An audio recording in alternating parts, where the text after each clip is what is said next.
Good evening, everybody. Thank you, everybody, for joining us. My name is Sandro Galea, and I have the privilege of serving as Dean of the Boston University School of Public Health. Thank you for joining this public health conversation. These public health conversations are a series of conversations that we host around critical issues in our time relevant to public health. Today's topic is about women in science, what is still in the way, where we are really fortunate to be joined by several distinguished women scientists who will be discussing their work, their first-hand experiences, and their challenges and accomplishments. Before we begin, a few acknowledgements. First of all, I would like to thank the team in the Dean's office who make these events happen, particularly Alicia Noel and Meredith Brown. Thank you. I would also like to thank our Emerging Women Leaders Program, which is a career mentorship program for doctoral students at the school. The goal of the Emerging Women Leaders Program is to support students in developing and growing into thriving, productive, and engaged leaders and scholars in their field. I would like to thank in particular the co-founders of this group, Drs. Veronica Wirtz and Dr. Selma Abdallah, for creating these mentorship opportunities to support women in science. And I would like to thank all of you. I'd like to thank everybody who joins us for these events and who's joined us here today. Now I'm going to turn this event over to Provost Jean Morrison. Provost Morrison was named University Provost and Chief Academic Officer of Boston University in January 2011. She provides leadership for the university's overall academic, budgetary, and planning processes and oversight of its academic programs, research, global programs, enrollment, and student affairs. At Boston University, Dr. Morrison is professor in the Department of Earth and Environment. She's a geologist by training. Her research in earth sciences has focused on understanding the evolution of the Earth's crust over time, with particular emphasis on the physiochemical characteristics in earthquake fault systems, as well as the properties of the Earth's deep crust. She has served as an editor of the Journal of Metamorphic Geology and associate editor of both the American Mineralogist and the Geological Society of America Bulletin. Prior to her arrival at Boston University, she was professor of earth science and executive vice provost for academic affairs at the University of Southern California. Provost Morrison is going to be introducing speakers and facilitating today. We are truly very fortunate to have Provost Morrison with us, and personally, a word of gratitude to Provost Morrison for joining us, given this how busy this time is, perhaps busier than any other November ever in the history of November. Provost Morrison, over to you. Great, thank you very much, Dean Galea. I appreciate the kind introduction. Good afternoon, everyone, and welcome. The School of Public Health performs a vital service in facilitating these programs, and I'm really delighted to be joining you for this important, timely discussion with such an accomplished panel of scholars. The topic at hand today is one that is near and dear to my heart, both personally as a scientist, in my current role as the Chief Academic Officer at Boston University, and also as the mother of a daughter in a PhD program in biomedical engineering. There's no doubt that women in science continue to face barriers to success. While progress has been made, we have a long way to go in ensuring that all scholars receive the support, encouragement, and tools necessary to succeed in this field. Today, we will hear from a panel of incredibly talented women scientists, each of whom will speak about their work and their firsthand experiences in navigating a field that can at times be deeply challenging. Every female scientist has a unique story to tell about the challenges she has faced and the barriers she's overcome. Nevertheless, we see some common things that appear in many success stories, one of which is the role of mentorship. The importance of mentoring to the life and mission of a university and to the life and work of an individual really can't be overstated. I expect that a good many of us here today have greatly benefited in our academic and professional careers from a person or people who've who've taken the time to spend with us, to listen, to share experiences, offer frank and honest advice, and to help nurture us in our work and development. It's that kind of personal investment and encouragement that stays with you throughout your life. And as many of us, I suspect, have returned the favor to mentees of our own at some point in our careers and are probably actively doing so now. I know that all of our distinguished panelists today can speak both professionally and personally to these issues, and I'm excited to hear what they have to share. So I'll introduce all four, and then when we begin, I'll do just a brief call out as we switch speakers. So first, we'll hear from Melissa Begg. Dean of the Columbia University School of Social Work. Dean Begg is an accomplished scholar, committed educator, and creative administrative leader. Her work has focused on convening interdisciplinary teams, developing innovative curricula, creating mentorship programs, and enhancing diversity in graduate education and the research workforce. Next, we will turn to Wafaa El-Sadr, professor at the Columbia University Mailman School of Public Health. She's a prominent researcher and has led numerous epidemiological, clinical, behavioral, and implementation science research studies that have furthered the understanding of the prevention and management of HIV, TB, and non-communicable diseases. Third, we will hear from Lisa Sullivan, the Associate Dean for Education here at the BU School of Public Health. She has authored numerous textbooks, including Essentials of Biostatistics in Public Health, which is now in its 3rd edition. She's the recipient of numerous teaching awards for excellence in teaching, including the Association for Schools of Public Health Pfizer Award and the Pfizer Award for Teaching Excellence. Finally, we will turn to Michelle Williams, Dean of the Faculty at the Harvard T.H. Chan School of Public Health. Dean Williams is an internationally renowned epidemiologist and public health scientist, an award-winning educator, and a widely recognized academic leader. Following our panelists' remarks, we'll have a question and answer session with all of you in our audience. You're welcome to submit questions throughout the session on Zoom. And with that, I'm delighted to turn the podium over to our first distinguished guest, Dean Melissa Begg. Melissa? Thank you, Jean. Thank you, everyone, for inviting me here today. It's a real honor to be on a panel with these women, some of whom I know personally, some not, but all of whom I admire deeply from near or far. So thanks for having me today. I thought I'd start by giving you just a quick thumbnail sketch of my career, where I've been up until this point, so you can hopefully get more insight into the reflections I will share for whatever they are worth. I have been on faculty at Columbia for over 30 years. And since September 2019, just the past 14 months, I have served as Dean of the School of Social Work. Prior to that, I was a professor of public health for 25 years, having spent about 5 years as Vice Dean for Education, working closely with wonderful colleagues like your own Dean, Sandra Galea, on an ambitious renewal of our MPH curriculum. And after that, I went on to spend 5 years in the Provost's office as Vice Provost of Academic Programs for the university, overseeing educational programs university-wide. And then my career evolved and I took on the role in social work.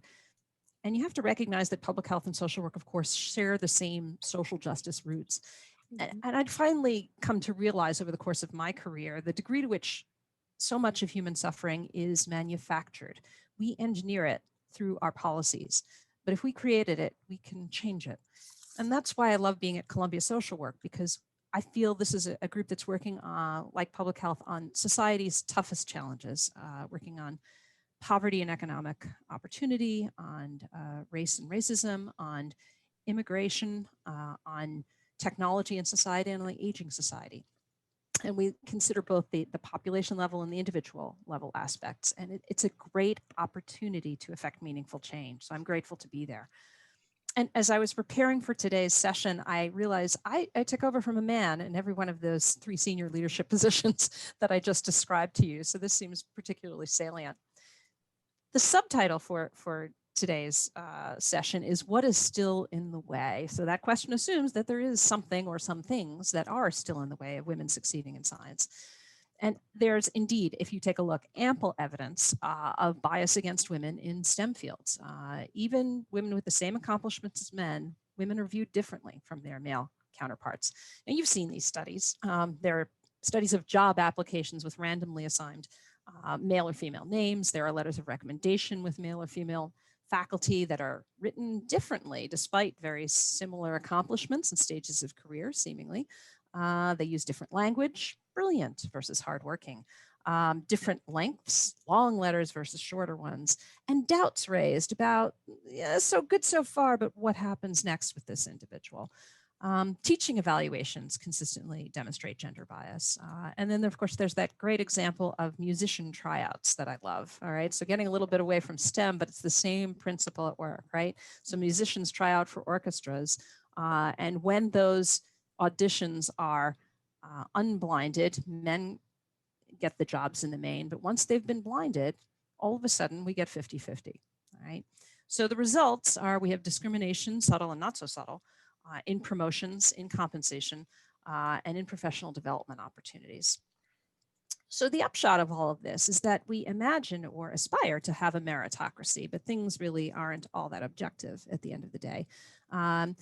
And it might not even be all that intentional, but intentional or not, the damage is very real. And I say that as a white woman who's had a career in science, and the damage can be exponentially worse for women of color. So when I was thinking about all this, I think the barriers to women succeeding in science really can come under three broad headings. There's institutional, there's interpersonal, and there's just the historical. I think we have to realize, first of all, that the institutions we inhabit and want to work in were built by men. And by and large, the processes within them reflect the instincts and preferences of men. That's just a fact. Women have to be conscious of this as we navigate these systems, and then we have to change them. And then there are the interpersonal issues. Those are highly relevant, surely. What does someone assume about you when they see you versus your colleague? And that may not be fair, but it's real. And then finally, history matters too. Folks feel an affinity for the younger generation when they can see themselves in the younger generation coming up. So depending on how you present, that affinity may or may not be there. So then what? So I'd like to take just a few minutes now and talk about how to approach these challenges. I hope this is helpful. So you need to find your own path forward, and you can succeed. In so doing, you can start to change the paradigms and the expectations to be more friendly to women, more friendly to people of color, more friendly to sexual and gender minorities, to everyone who's different from what we expect or what traditionally has been expected. So I'm going to lay out a series of sort of 10 takeaways that I think have framed how I've approached this, and maybe you'll find one or two of them that could be useful to you. I hope so. I think rule number one is do not hold yourself back. Women are good at that. Data show that they hold back on applying for more senior positions because their own self-evaluation says, I don't have enough experience for that. I'm not ready for that yet. Men jump in much sooner, right? So be a little bolder in what you're willing to take on. To me, one of the hallmarks of leadership is the willingness to take on things that you've never done before. That's part of the game.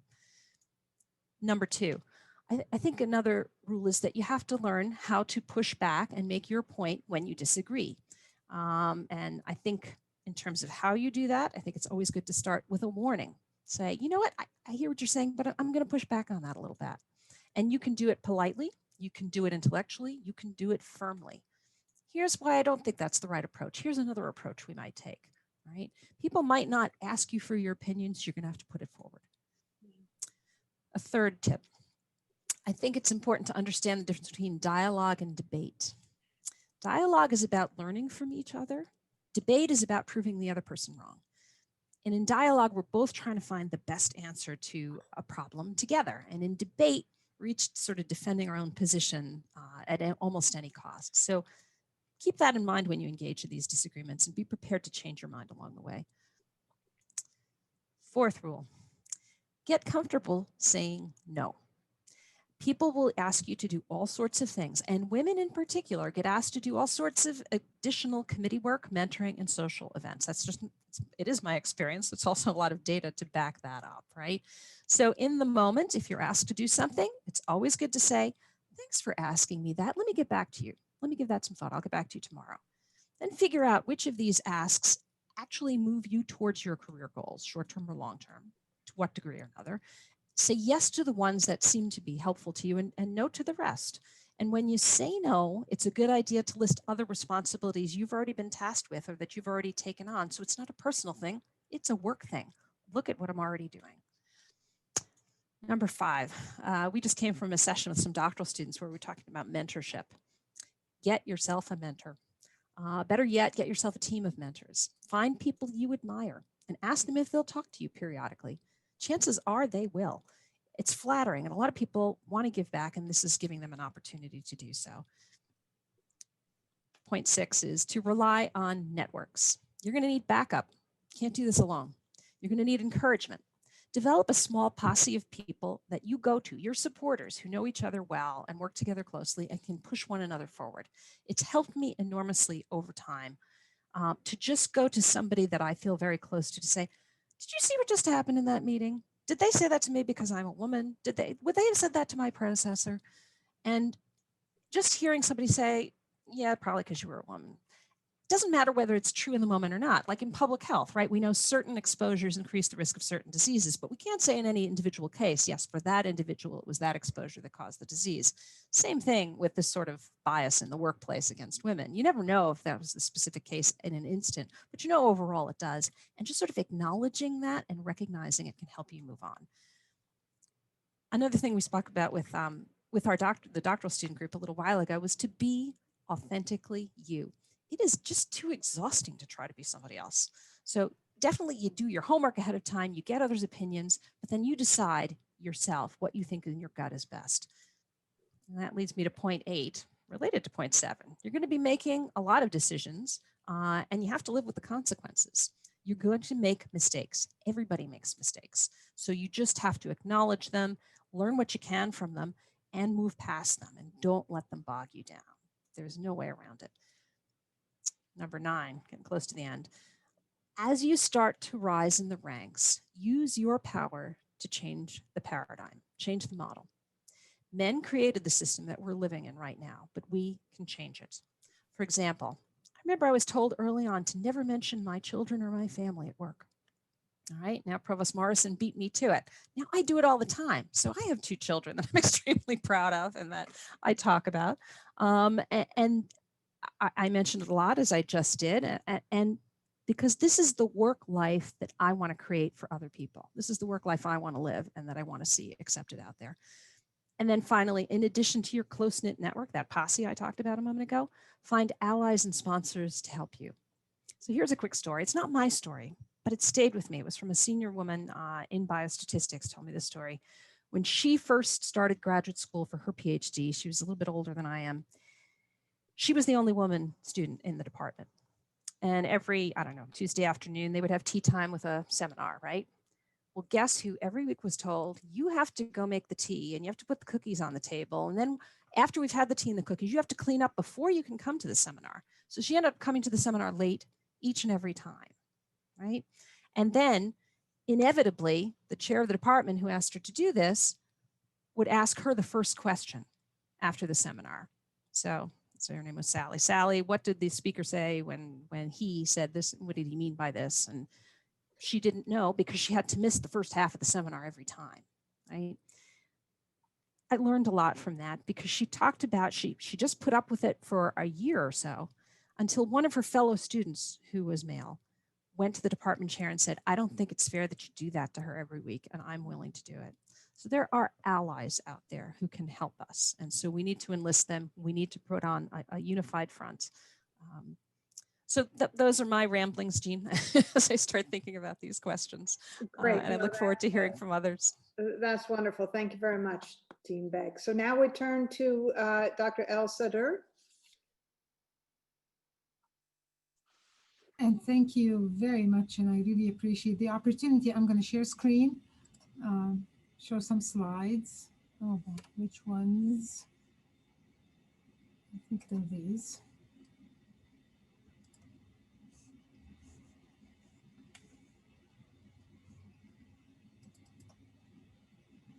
Okay, can you see the slides? Yeah. Okay. Great. Thank you very much for the opportunity. And I'm really honored as well to be with such amazing women leaders today and to reconnect with people I've known for a long time, including, of course, Sandro. So it's great to be here. So I was asked to kind of reflect on my personal journey. So I'm going to take you on a journey that kind of in a very brief few slides tells you, I guess, the major milestones that I've gone through throughout my career. And out of those, I hope to distill some thoughts build on what Melissa so beautifully put together in terms of what remains to be done, but also leave you with some thoughts from what I've learned over my career. So this is where I was born. This is me when I was very little. And you can get a hint that I did grow up with one brother, grew up in Egypt. Um, and so that, of course, has very much colored my whole life. And I think is an important piece of who I am. And I'll get to that a bit later. So I did go to Cairo University, which is the first university established in Egypt and one of the oldest universities in the world, where I did go to medical school in Egypt.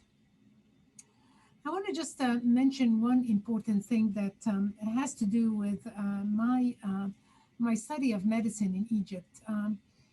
At the time when I went to medical school in Egypt, half the class were women. And I keep getting asked about that, and including actually my own mother was a physician. So I grew up in a society where, of course, women, there were lots of issues and societal constraints on women, but it certainly wasn't in being a doctor or being a physician or studying medicine or having a productive career. Um, so I think it's kind of interesting because it kind of balances this idea of growing up in a very traditional society, which people, when they think of me as somebody coming from Egypt, they think of somebody who had to overcome a lot of hurdles to be able to become a physician there. Um, One of the important things in my life was kind of my experience in medical school. And one of those formative experiences was working in a rural setting in Egypt. And I think it was that early experience that cemented my interest in studying infectious disease and public health. Because, of course, at that time, and remains the case, infectious diseases and public health challenges were the most challenging issues for the Egyptian society. And it was early in my career that I guess I got the passion that what I wanted to do was to tackle infectious disease. And what I wanted to do is not just to focus on individual health, but also to focus on population health as well. Now, when I came to New York, to the US, this was at a time when, as I mentioned to you, when it was at that time only about 20 to 22% of medical graduates were women. So it was a very interesting and profound kind of a society to be doing medicine and training in medicine at a time when actually most individuals felt that women still had to go a long way to be even allowed to enter into medical schools. Perhaps the most important milestone in my career was working at Harlem Hospital, New York, and this was at the height of the HIV epidemic. So I worked as, I was the chief of the Division of Infectious Disease there at a time when the HIV epidemic was hitting this community, hitting the community hard. And of course, it was a time when, as you can see here from the very well-known ACT UP poster, Silence Equals Death, where there was enormous efforts to try to move towards bringing treatments and research to transform HIV from a death sentence into a condition that people could live and thrive with. And the situation at Harlem Hospital was very difficult. And I think it was that challenge, that first challenge that was so important for me, is to realize the importance of access to care. Many of people who were living with HIV then in this community were forgotten. Many people believed that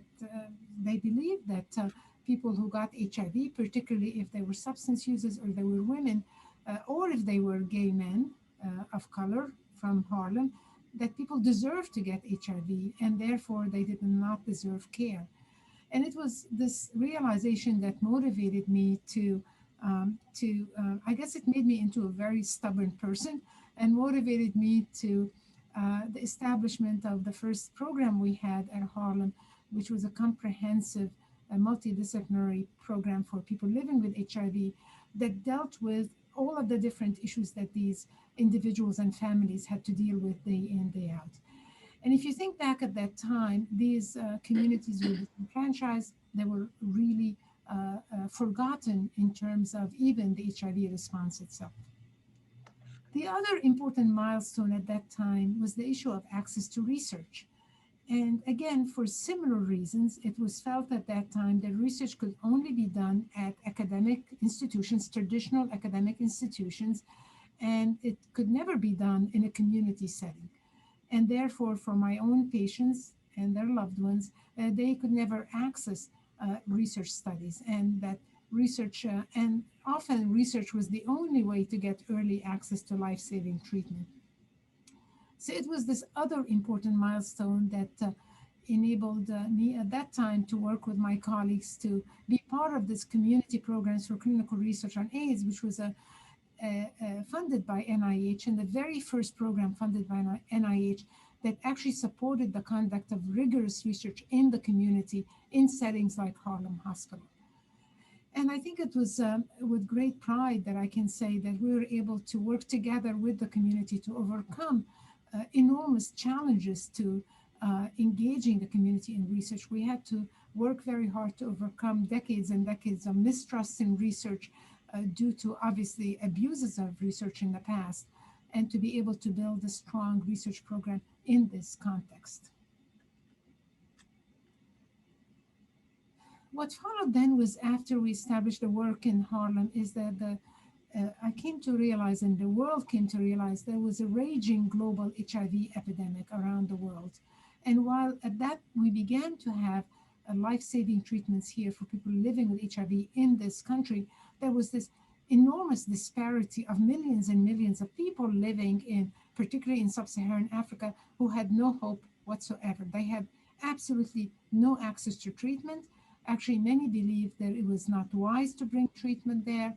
And many believed that bringing treatment would only lead to development of resistant virus, that Africans would not be able to understand the treatment, healthcare workers in Africa would not be able to learn how to provide the treatment, and many other issues were raised as to the impossibility of bringing treatment to African populations living with HIV. And that was also for me a very important milestone in my career, to realize that, you know, the lessons we had learned in Harlem could be adapted and adopted to bringing treatment, life-saving treatment, to many African communities. And the imperative was to act. And this was, the mobilization was really coming from the people themselves on the ground, as well as advocates for people living with HIV. All the great movement that really changed my life, because it made me realize the importance of listening to the community, listening to the people who were receiving the care, and really being, trying to be one of them, and trying to also speak for them, often because they were disenfranchised and did not have access to be able to bring their voice to the table. And based on this experience globally, this is what motivated me and my colleagues to establish ICAP at Columbia University. This is a large global center that is here at the Maryland School of Public Health. And over the years, we've now expanded our work to more than 30 countries around the world, and focusing on a lot of different issues, as you can see here on this slide, that go way beyond HIV. We started out working on HIV, but expanded to maternal child health, non-communicable diseases, health systems, human resources for health, and many other important public health threats. An important also lesson that I learned and that has guided the work is the importance of these 4 pillars. That you need to provide the services to people. And that was a lesson learned from Harlem. You need to provide the services to people, then you can layer on top of that the research. This was a very important lesson that we learned. You couldn't go in and do research studies while people could not access to care. And then, of course, learned as well the importance of education and training to build the capacity of the individuals we're working with, and very importantly, measuring the impact and measuring the value of what's being done. Is it working? It's not working. And actually out of that came another important lesson that I've learned, which is that this bi-directionality, that often people who work in the North, in the global North, like in the US or other similar areas, uh, we believe that we have the answers. We may believe that we have the answers, but probably one of the most important lessons I learned in my early years at Harlem is I did not have the answers. I had to learn how to listen. And it was these early lessons that I learned from my own patients and their families that really were instrumental in shaping the programs and the research that we did. So I feel like the lessons from Harlem were very instrumental in guiding our work, the global work, and vice versa. I also believe that the bidirectionality, there's so many lessons from Africa that we've learned that are doing so much better, lessons that we need to pay attention to in responding to not just HIV, but other health threats, including COVID, from the response in Africa.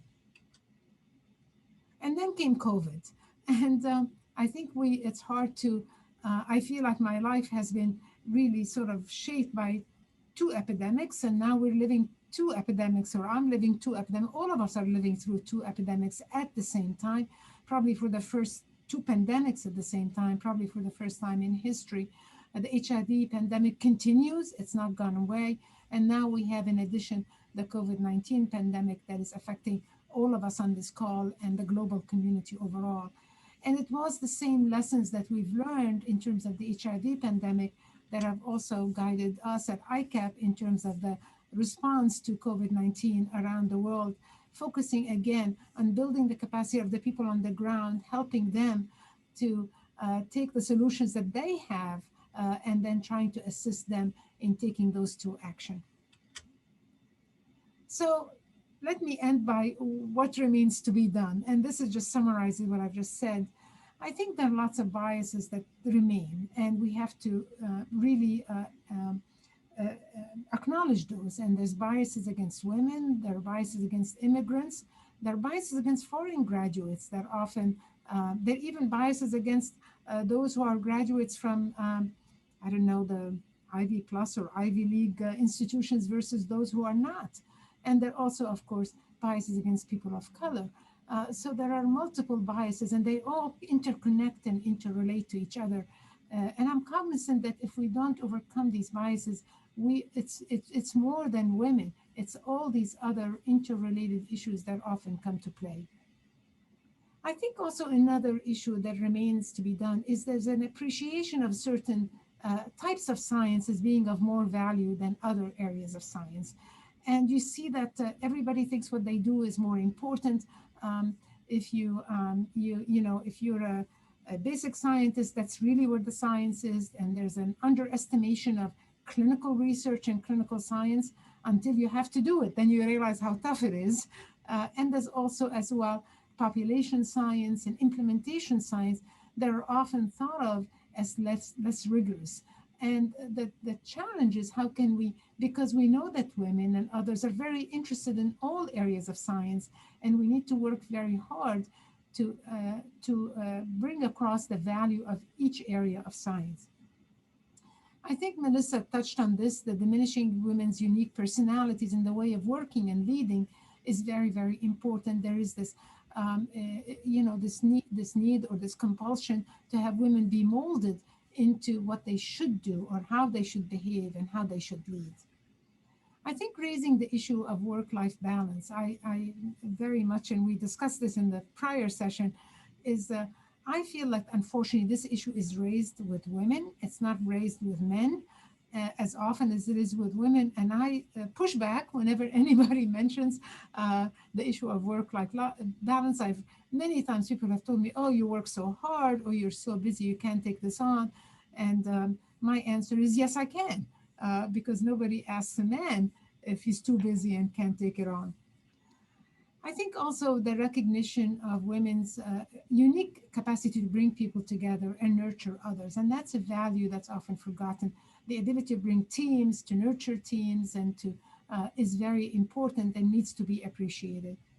And lastly, and it relates to, I think, what Melissa said as well, is allowing women to pave their own way rather than walking well-trodden paths. That's really important, to allow women to do something that they want to do in their own way, in their own, with their own approach in their own manner, rather than expecting them to move down a well-trodden path. So final thoughts, ideas, thoughts. Number one is that career trajectories are unlikely to be perfectly straight lines. I tell that to all my students. It's not going to be a line from here to there, and it's going to not be a straight line. You have to be willing to take detours and jump on opportunities as they arise. Always follow your passion. Seek mentors who are knowledgeable, supportive. I didn't mean challenging that they're challenging, but that they challenge you so that they are challenging to the mentee. And work with people you like and respect. This is very important. We all spend too much time at work. We need to work with people that we enjoy working with and that we respect. Build teams that share your vision and your ethos, very important, so everybody's moving in a similar direction. Focus on the important issues and forget things that are not important. Be nimble, be flexible. Look at what the situation is and be willing to move into a new direction. Listen carefully, as I said before, very importantly. It's more important to listen than to speak.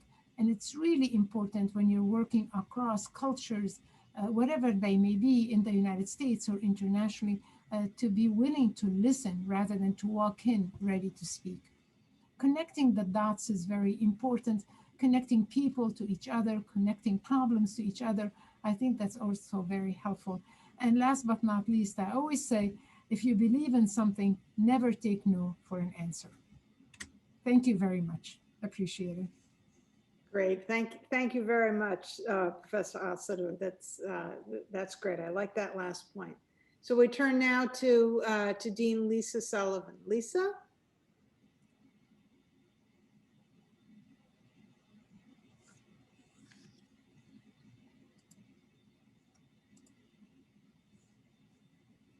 Slides okay? Yes. Okay, thank you. So what I'd like to do is share three things. Some projects that I've been involved with, a little bit about teaching, which is a focus of mine, and then some opportunities, challenges, and maybe a little advice for women in science. And I greatly appreciate this opportunity to be on this panel with such distinguished women. So first, some projects. I've had the opportunity over a few decades now to work on lots of different projects. I just like to highlight a few because I think the projects made a difference for people, and the people I had the chance to work with made a difference to me. And so I just like to share a few examples. So these first few studies are in the area of prenatal diagnosis and adverse pregnancy outcomes. And I've had the chance to work with a friend and colleague on these, Kim Dukes, who is a professor of biostatistics and the head of our biostatistics, epidemiology, and data analytic core at BU. And she has a passion for this work, and I had the chance to be involved in a lot of it.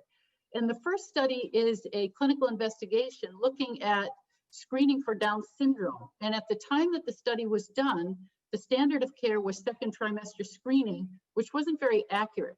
And so this study aimed to look at whether there might be a benefit to doing first trimester or some combination of screening. And the result of this study was actually a combination was far more accurate. And on the basis of this study, that changed the standard of care in the United States for Down syndrome screening. The second is a clinical trial looking at single versus weekly courses of antenatal corticosteroids for women who were at risk for preterm delivery. And at the time, obstetricians were prescribing weekly courses of steroids when there was no data that that was efficacious. So this was a trial that we did to look and see, was there any benefit to prescribing weekly courses? And in fact, this was a very controversial study. We ended up stopping the study early because there was no benefit. In fact, there was harm. And we were able to get the study published because of the sheer dedication of the investigators. They were determined to get this out there because they felt it was so important. And this too changed clinical practice. And the third is a more recent study looking at the relationship between prenatal drinking and smoking and increased risk for SIDS. There have been lots of case control studies looking at risk factors for SIDS. Unfortunately, no one really knows what causes SIDS. And this study was the first prospective cohort study looking at these risk factors for SIDS. There probably will never be another like it because it was so time consuming and expensive to conduct.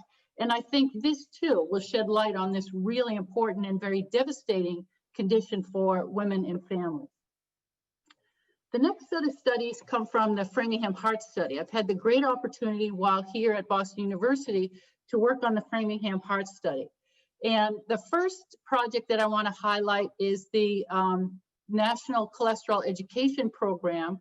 And this was a study that we did looking at risk factors for cardiovascular disease. And this particular study actually supported the prescribing of statins to reduce cholesterol in people at risk for cardiovascular disease. And it got a lot of interest. The second is in the bottom right corner, which is a study looking at risk factors for atrial fibrillation. And I bring this up because atrial fibrillation is a very common heart arrhythmia, affects about 3 million people in the United States, and oftentimes young people, very fit people. And I had the chance to work on this study with Amelia Benjamin, who is a professor of medicine here and the assistant provost for faculty development on the medical campus. And she cares about mentoring more than any other person I have ever met. And so I just greatly appreciated the opportunity to work on that project with her. And these are some other examples of things I've been able to get involved in because I've always had an interest in education. So while working on research projects, I've also been very interested in education and teaching. And I had the chance to produce some of these papers for clinical investigators around analytic topics. And I just thought it was such a great opportunity for me, given my interests, a way to take advantage of my passion for education and the work that I was able to do with my very generous collaborators. This last project is the one that is the most important to me. I was the principal investigator for the Summer Institute for Training in Biostatistics here at Boston University from 2003 to 2015. We were one of 3 sites who were initially awarded this project. It was a training grant to interest undergraduates in the field of biostatistics. And I was involved with it for 12 years, and I still am today. Other people have taken the lead, but they're generous enough to let me come in and still talk to the students. This is a picture from 2004, a group of us on the steps of our Talbot building. And many of the people in this picture now hold PhDs in biostatistics and are faculty at top schools. And I'm just really proud of that because these students engaged in it, got interested in the field, and took it from there. And they're just doing wonderful things. This is a picture of what my career has looked like. So I started in the 90s doing a lot of research and then some teaching. And over time, things have changed quite a bit. I've gotten myself more involved in administrative work because people would say, oh, Lisa, you're organized. Would you like to do this? And I'd say, yes. And then something else would happen and I'd say yes to that. And so now my work balance, if you will, is very different from where I started. I do a lot of teaching because I really love it. And I do administrative work because I enjoy that and I'm given the chance to do it. Unfortunately, I do less research than I used to do, but something had to give. And so this is where I am now. I didn't intend for my career to end up this way, but it just happened over time. Teaching is very important to me, and I think it is a great privilege and a great responsibility. I love meeting and working with students. I teach introductory courses and some more advanced courses. I love hearing from students, and to me, there's nothing better than getting an email 3 or 5 or 10 years after you taught a student, and they say, I remember you, or I bump into somebody in an airport. I had you as my biostatistics instructor, and I really liked that course, or you helped me do something. I just think it's such a privilege to be able to work with people in that way. I've also had the chance to publish some textbooks in biostatistics, which I just enjoy doing. And more recently, thanks to Dean Galea and his collaboration and encouragement, we did a book on teaching public health, and more recently, an introduction to public health. So it got me a little bit out of my comfort zone, but I was very happy to participate in that project. So I'll just end with a few opportunities and challenges for women in science. I agree with everything that my colleagues have already said, but I change this around and say challenges are actually often opportunities. Given the disruption of the pandemic and everything that we're doing, I'm thinking now, what are we going to do next? And what we're doing here at Boston University is something called Learn from Anywhere, where faculty are in the classroom with students who want to be there. And we also have other students who are joining synchronous classrooms remotely. And I want to thank Provost Morrison for her leadership on this. I think it's the right thing to do. I think it's a great model. It's not easy, but I'm really proud to be part of it and doing it here at Boston University. But I think there's a lot that we need to continue to do. How do we maintain this momentum for change and adaptability as we go forward in higher ed? How do we balance flexibility and academic rigor? How do we continue community engagement around teaching, which has been so great these past 6 months? And then I think most importantly, how do we create and maintain more inclusive learning environments? So these are the kinds of things that I'm getting involved in now in teaching, and I'm really happy to be part of these conversations. So I'll end with some advice for women who are maybe starting in this field. I would say if doors open, go through them. At least take a look at what might be on the other side. And if you are in a position to open doors for others, please do so. Because I would say I certainly would not be here were it not for lots of very generous people opening doors for me and giving me the chance. And as others have said, don't be afraid to take a peek through that door and see what might be on the other side. And if you give it your best, probably things will work out the way you intend. We also, I'll just end with two last things. We also have a lot of great role models to follow.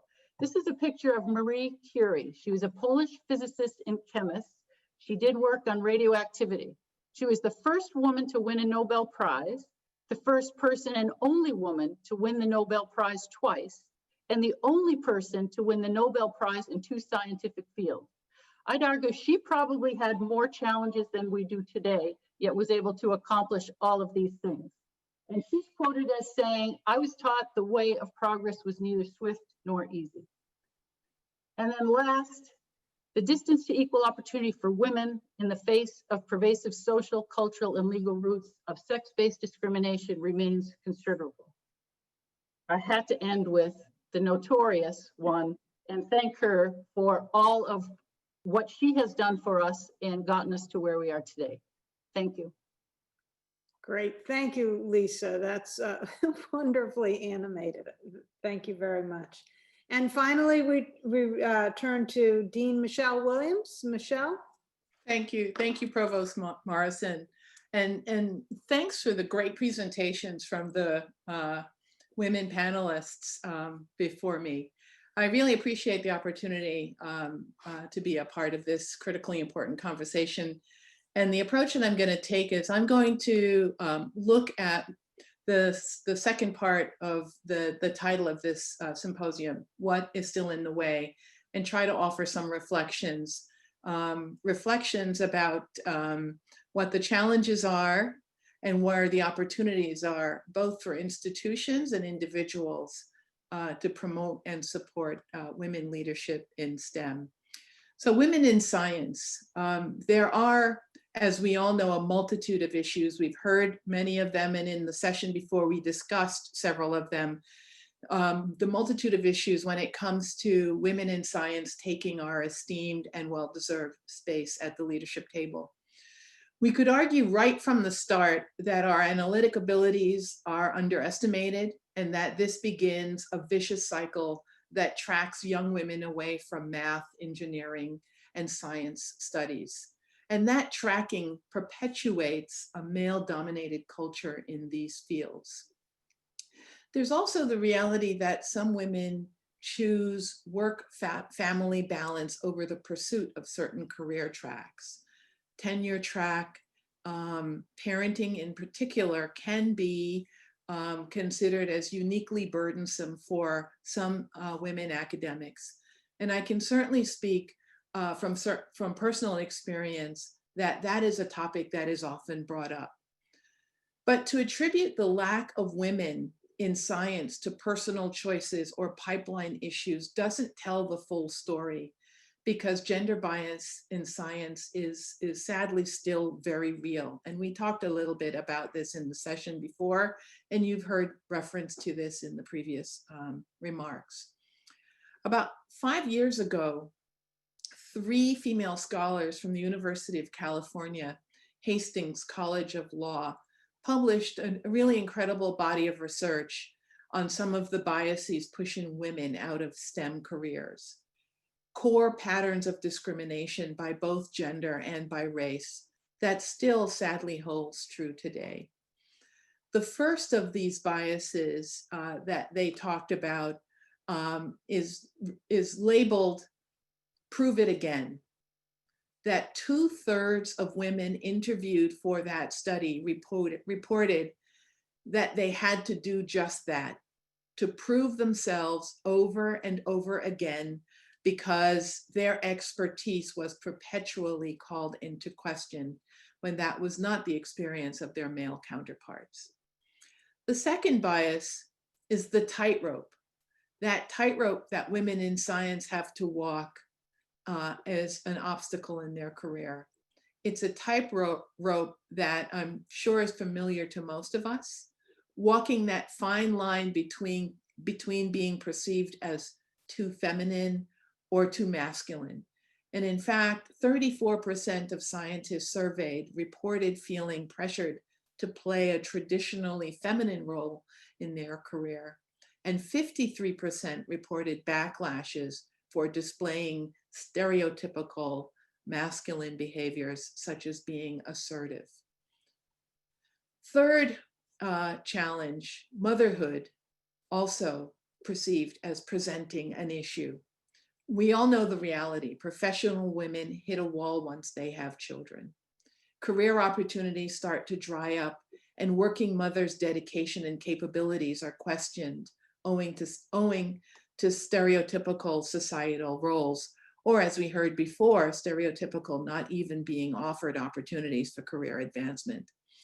And almost 2/3 of women scientists with children surveyed have reported running into this particular form of gender bias. Often not talked about, but it is important to mention in this conversation, competition between women scientists is another sad reality. Those from earlier generations sometimes want their younger colleagues to suffer in the same way that they did. There is also still, sadly, the feeling that we are all competing for the same few slots in our companies or in our departments or in our laboratories. And finally, the surveys and the literature clearly calls out isolation. Isolation as another bias faced by women scientists. And this particularly applies to Black and Latinx women. 42% of Black women and 38% of Latinas surveyed felt that they could not socially engage with their colleagues because it might undermine their authority. And nearly half of Black women and Latinas surveyed reported having been mistaken for administrative or custodial staff. Very troubling and sadly still too common. In fact, it was less than 3 years ago in a session with postdoctoral fellows at my own school, at the Harvard Chance School, where postdoctoral fellows still bristled at the thought of being confronted in the cafeteria, asked by someone, a colleague, whether they should refresh the salad bar. These are still real and sad experiences that Black and brown women in the academy still face in an all too common way. And now on top of all of this, we have been hit with the worst pandemic in our lives. which has disproportionately affected women. In September alone, an eye-popping 865,000 women were left the workforce due to COVID-19, compared to 216,000 men, both large numbers, but so disproportionately impacting women in the workforce. So even in normal times, women represent 47% of the labor force, yet spend twice as much time as men taking care of their households. And so it's inevitable that the distribution of domestic responsibilities that has exacerbated only now with school closures and the dearth of childcare options. So these are real challenges. And they are challenges that are borne disproportionately by Black and Latina women in the sciences. Another point I want to make, and there's a slide that I will show here, thank you, Meredith, is that the professional impact on women scientists have really been, quite frankly, devastating. This slide, essentially from a recent study, found that the proportion of papers with first female authors was 19% lower in 2020 compared to 2019. That's a pretty substantial reduction in scholarly output from half of the scientific workforce. And in the spring survey of more than 4,500 US and European-based scientists, female scientists reported having less time to spend on research than their male counterparts. And that's depicted in the graphic in the next slide, please, Meredith. Because women scientists, like so many other women, have been forced to reduce their work hours in order to attend to other household needs, the hours spent on work and scientific productivity has been attenuated. I'm sure many of us at this event can anecdotally testify to some of these realities. So how do we combat these inequalities during the COVID pandemic and beyond? I have a couple of thoughts and reflections that I would share. First, I think it's going to be important that employers and institutions such as ours in science need to step up to the plate right now. They need to recognize and address inequitably burdensome, the inequitability of the burden of the pandemic that has placed on women and has placed a premium on supporting them.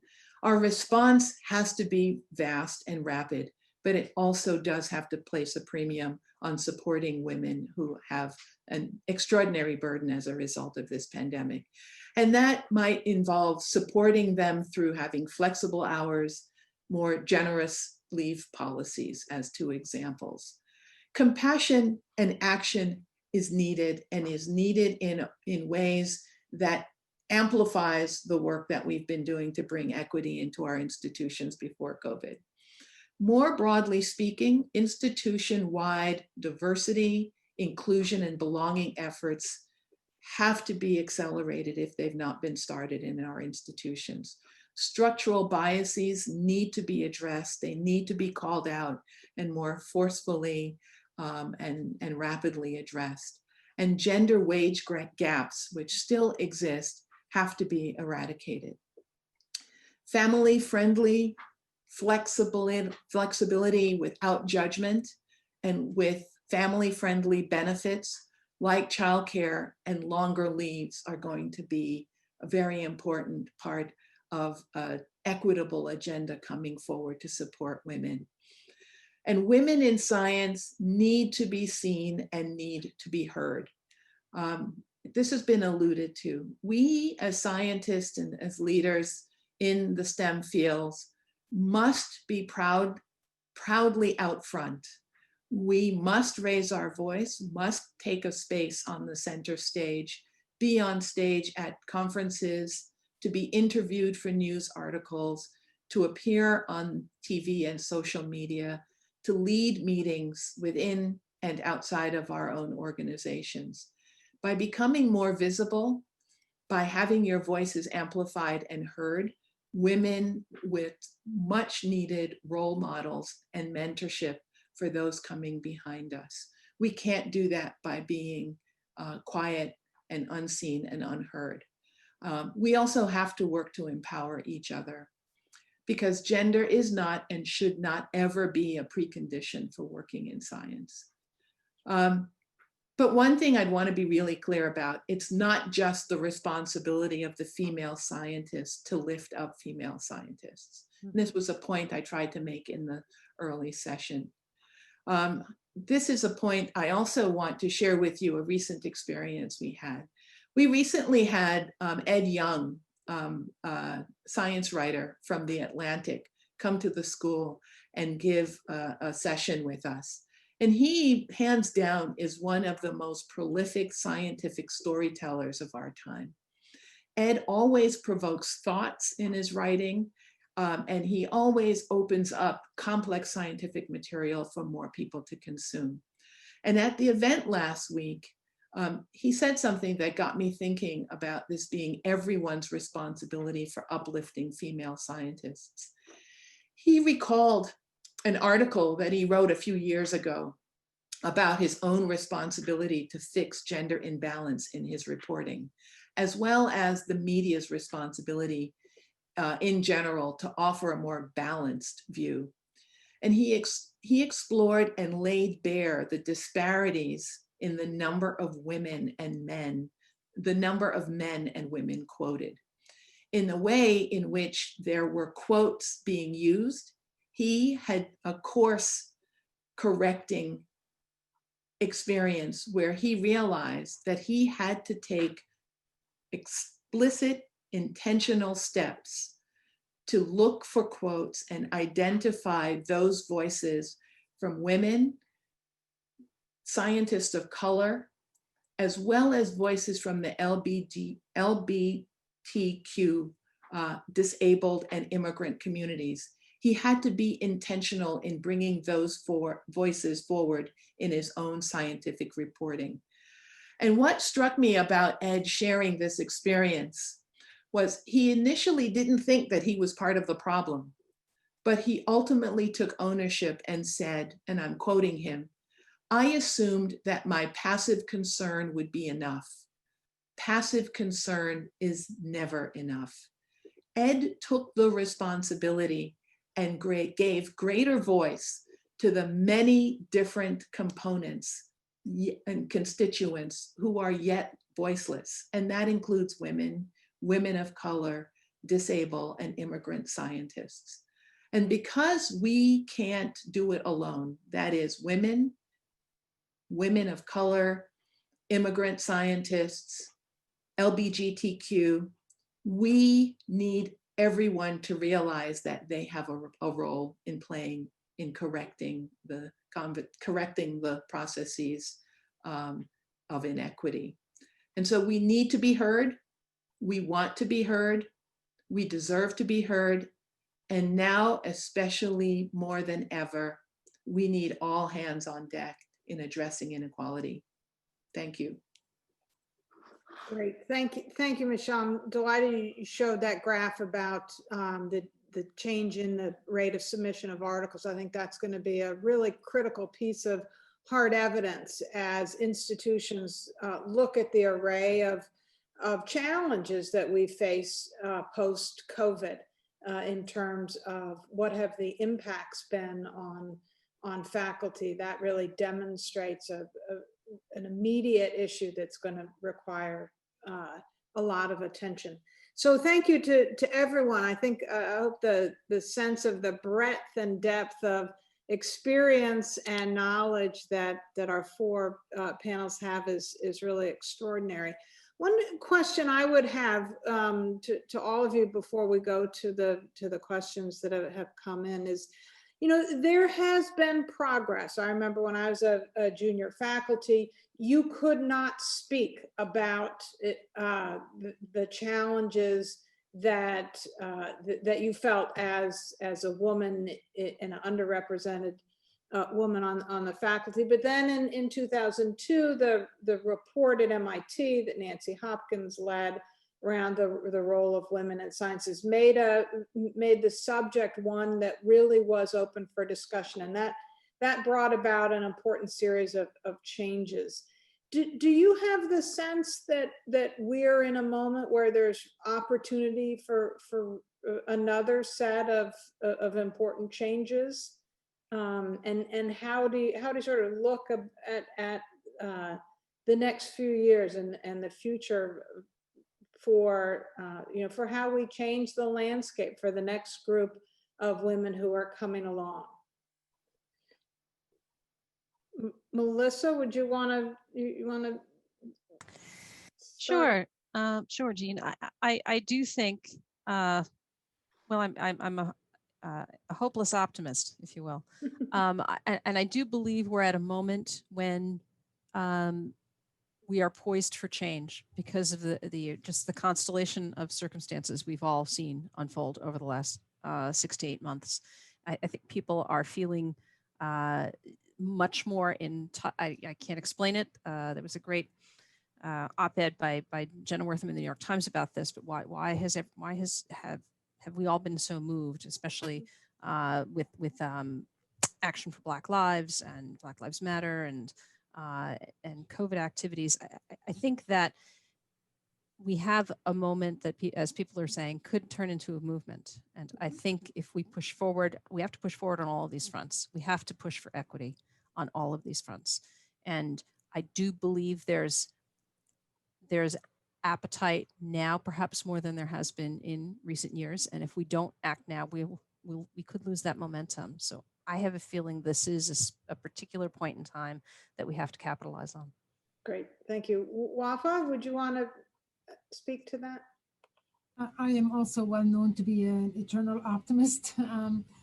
Yes, I agree. And I think I'm particularly heartened by the involvement of young people and across the board. And that gives me really optimism that we are kind of at the brink of some major changes that get at some of the root causes of some of these inequities that are very systemic, obviously, and that we need to chisel away deliberately.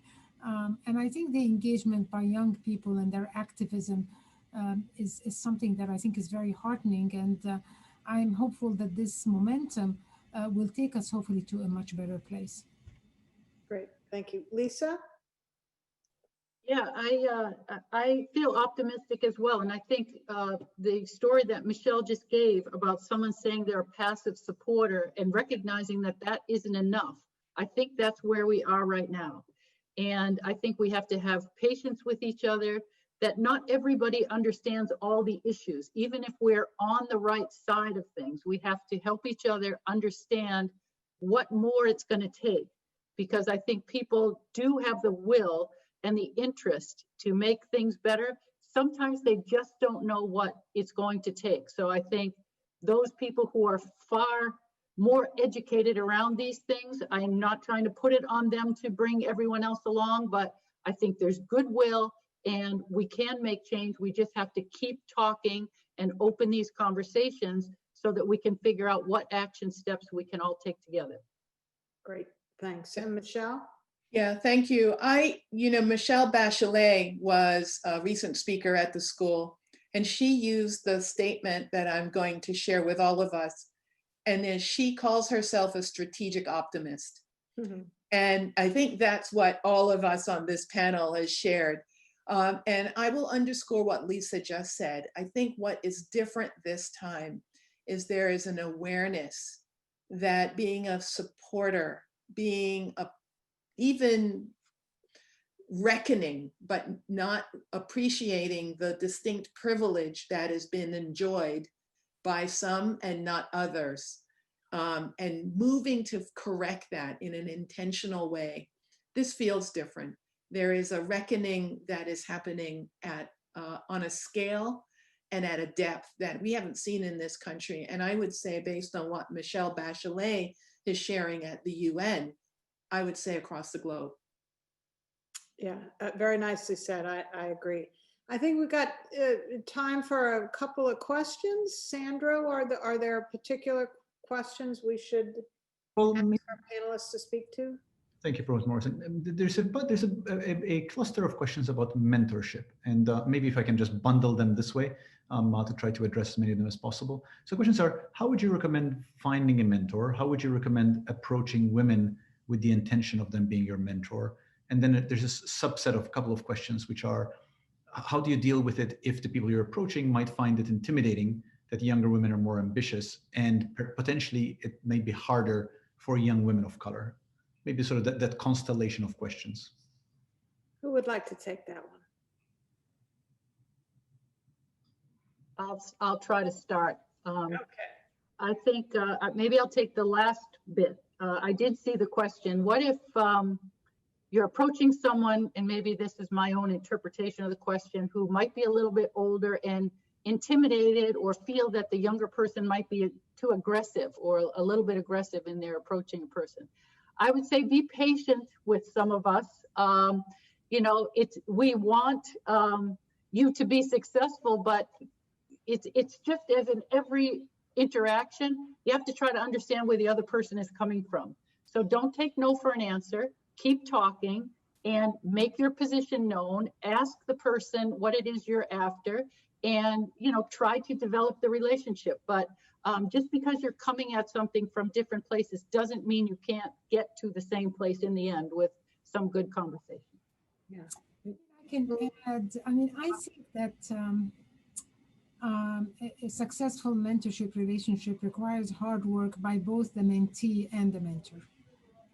I found the most successful mentorship experiences I've had have been from mentees that have been challenging, have been persistent, and have also been diligent.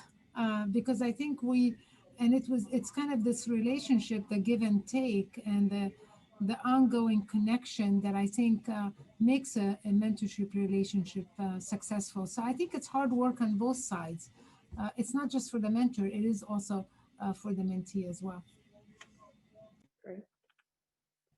Melissa, did you want to jump in on that? Yeah, I just wanted to say, I think, there was also a who and a how, I think. Who do I approach for this? And I think that's the basis of observation, right? You're in classes with individuals, you go to panel discussions like this, you go to lectures at your institution on Zoom or in person, and you observe, see who's out there, whose career do you admire, whose career would you like to emulate, and you start there.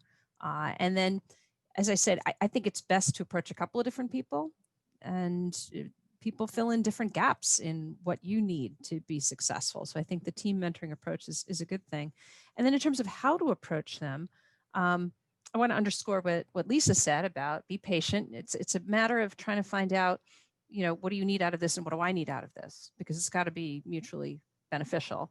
And I think, for that first approach, you got to do your homework.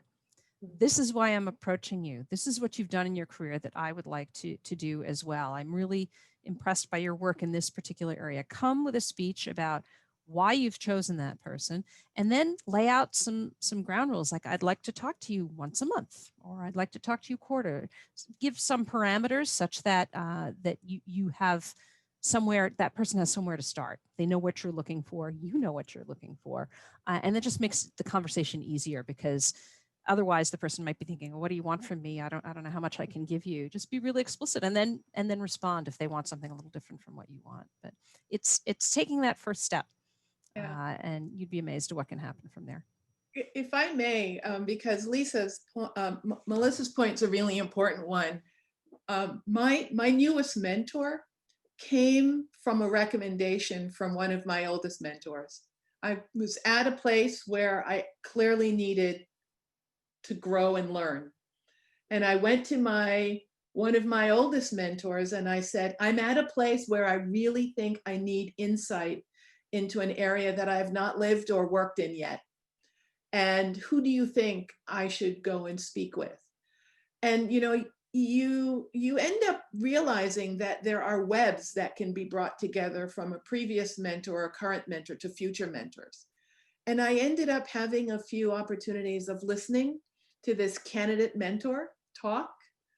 And after intense listening, we had a first session. And then after that first session, I said, can we do this monthly? Just 30 minutes. And we had our second monthly meeting 2 days ago.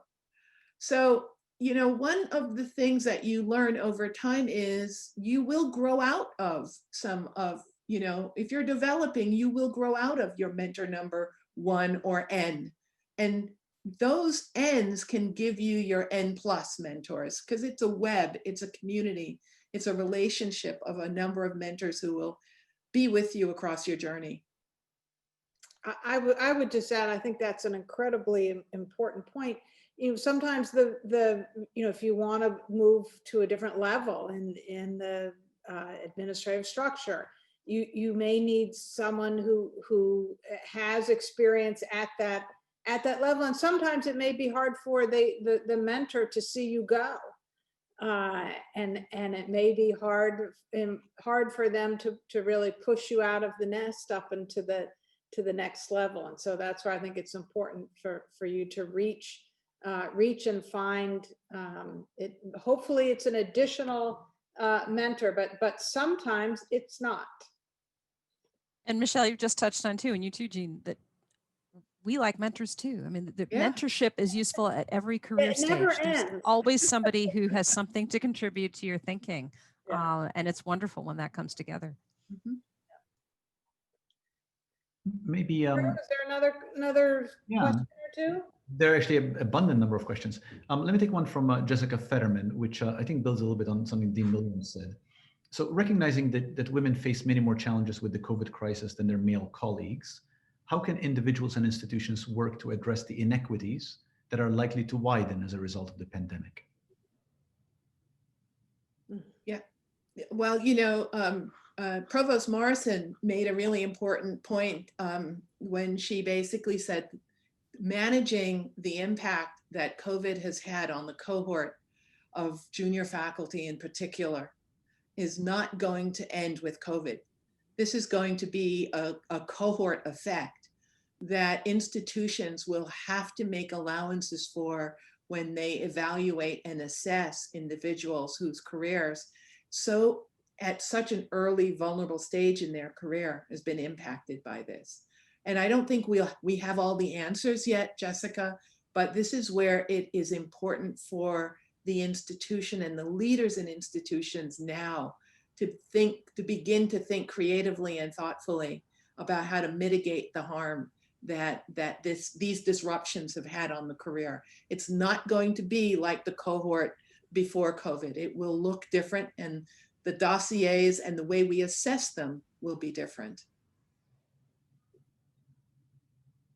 Agreed. And I think that's true for the cohort of faculty. And I think we will see similar kinds of cohorts among doctoral students, working to complete their graduate degrees and then move into roles in the academy and in work.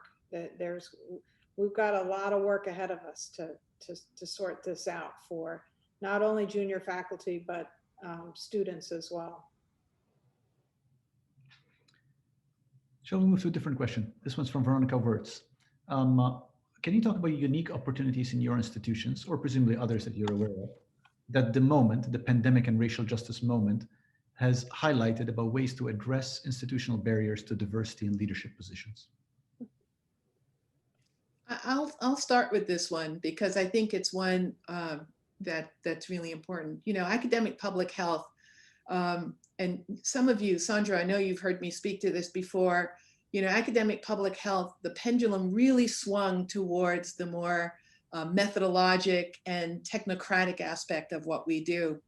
And those of us who work more in the center or even in the practice, way in the practice end, struggled to find voice and, equality in some of our departments. And what I am seeing happening is a real mutual respect that is increasing and improving for those who are methodologists as well as those who are on the practice end of the spectrum. And that's a healthy place for an institution that prides itself on public health science and public health leadership to be. because that mutual respect is a virtuous cycle, forward cycle and feedback cycle of problems and problem solving and methods development for problems to come along.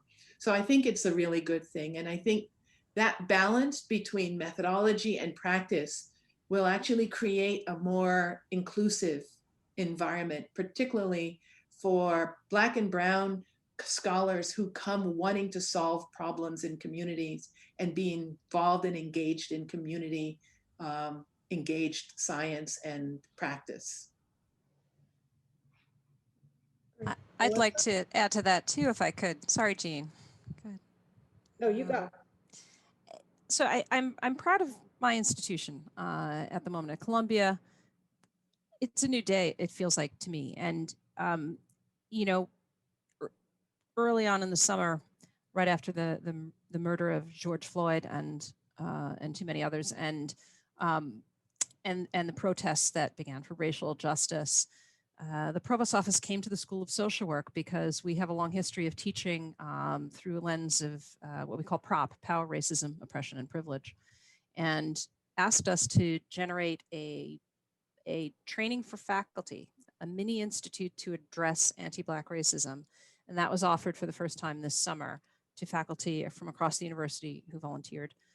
And now that same training is being offered and taken by leadership across the university, every dean at the university, senior leadership from the Provost office and the President's office. And I think as I say, I've been there over 30 years and I've never seen a response like that. And I think it's heartening. I think it's the beginning of something different.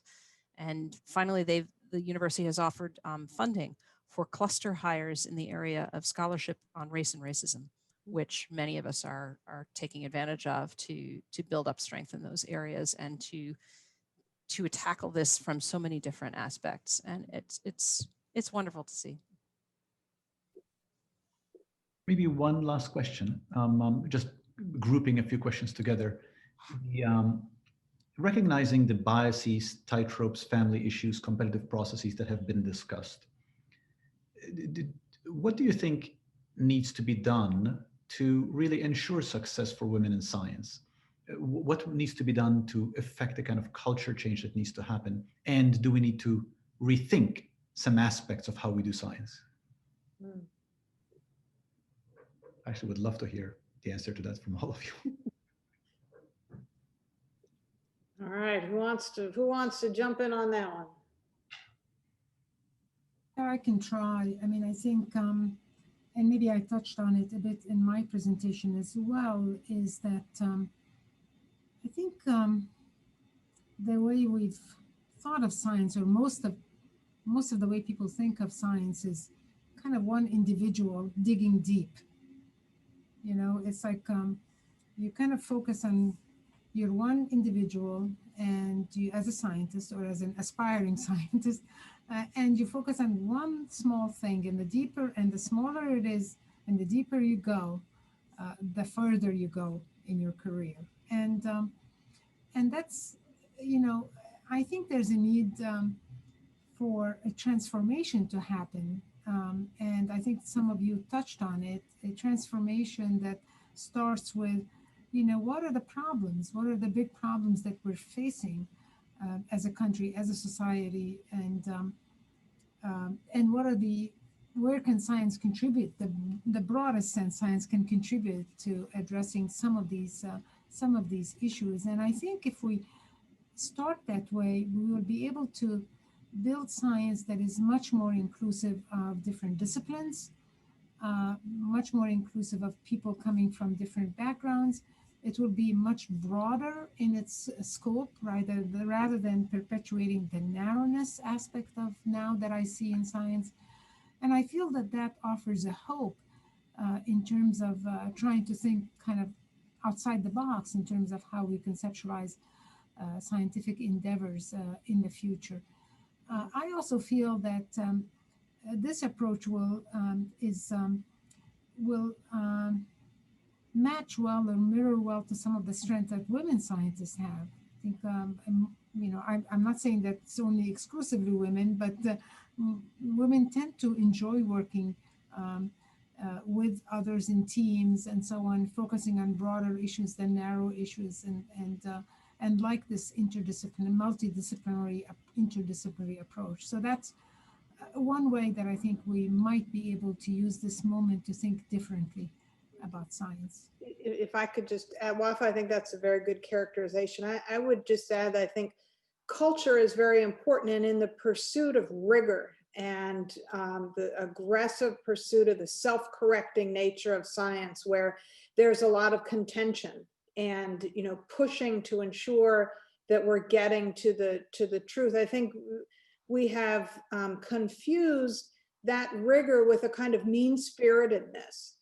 And I think the mean-spiritedness is mistaken for rigor in many cases. And I think if we can work to change the culture to disassociate mean-spiritedness with rigor, we could do a great deal to improve the culture of science.